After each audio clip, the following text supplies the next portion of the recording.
I come from a family of physicists and engineers. My older brother, Mike, you could tell he was going to be an engineer even when he was just a kid.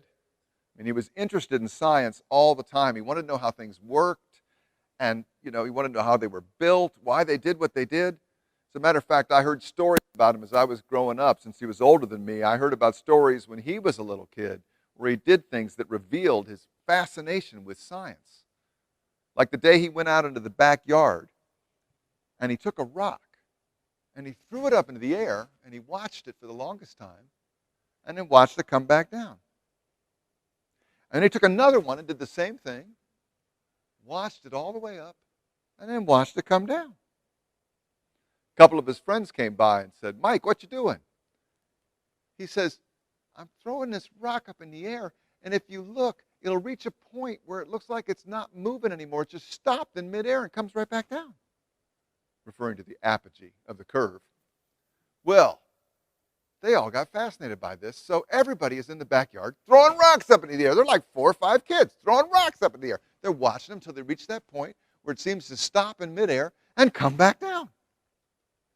They're doing this for a little while until finally my brother Mike throws one up as hard as he possibly can, watches it for the longest time, watches it come back down, and watches as it hits him right in one of his front teeth and breaks the tooth. He starts screaming. Needless to say, the other kids take off running. He goes running into the house holding his mouth. There's my mother saying, "What on earth has happened to you?" And he's trying to explain it because he can't talk because his tooth is broken. So my mom gets him a washcloth and a piece of ice, and he puts it on his mouth. She gets him in the car. She drives him to the emergency room. They say that tooth is going to have to be looked at. They give him some painkillers. The next day he goes to the dentist and gets the tooth capped off, and they tell him, "Well, it's a baby tooth. A new one will grow in, so don't worry about it." And my mother says, "What were you doing?" He says, "Well, I was throwing this rock up in the air because it reaches the point where it doesn't look like it's going anywhere, and then just stopping in middle air, and then it comes back down. And you're watching that till it hits your tooth?" "Well, yeah, I didn't think it would happen." She looked at him and she just shook her head and she says, "Everybody serves as something, if even as a bad example."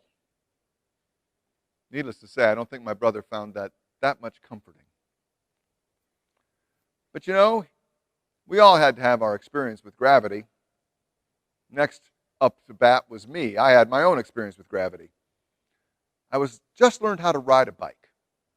And where we lived at that point in time was on a little rise and a driveway that went down to the street with a little bit of a hill. So I always loved riding down that driveway into the street. It really felt cool to get a little speed about my bicycle.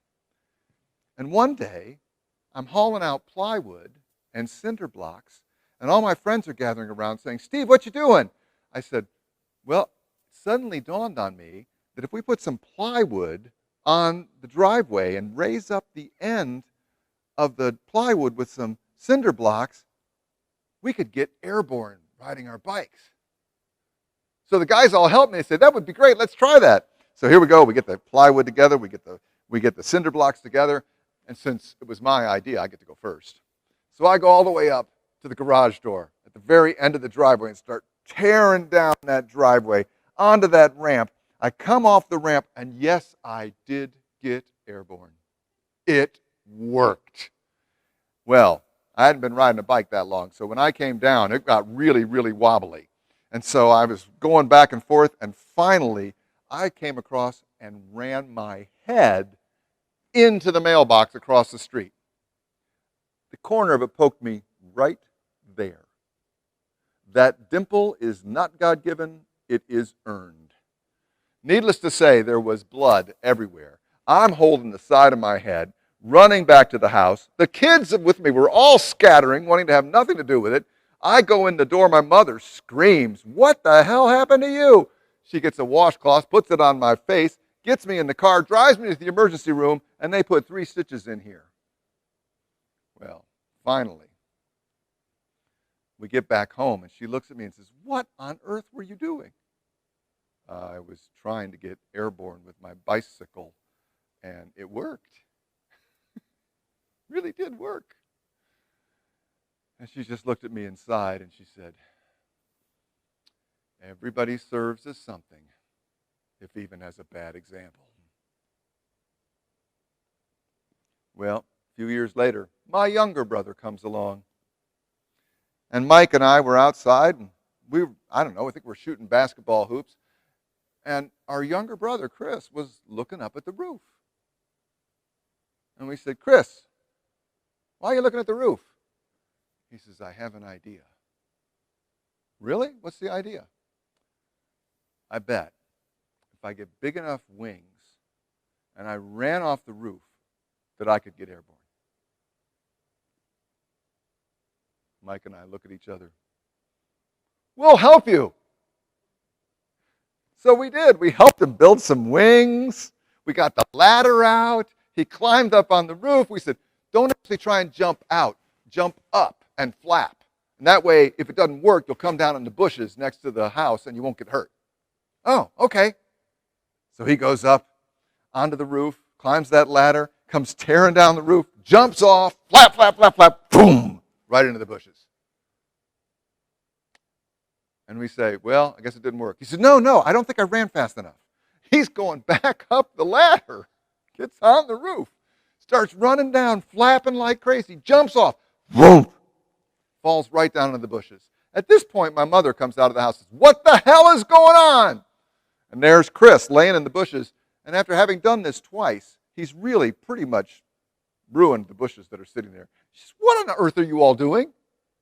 Well, we explained that Chris wanted to see if he could fly, and that since we all had our experiences with gravity, we thought he needed one too, just to understand its power. My mother was not amused. She says, this is it. You guys put the ladder away, dig up those bushes. We're going to the garden store. We're going to get new bushes and put them in there before your father gets home. And that's what we did. That's what we spent our summer afternoon doing, putting new bushes in the house.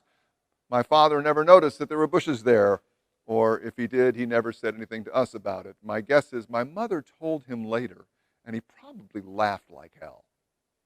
But all I know is that as we were putting those bushes in, my mother looked at all three of us boys and said, everybody serves as something, if even as a bad example.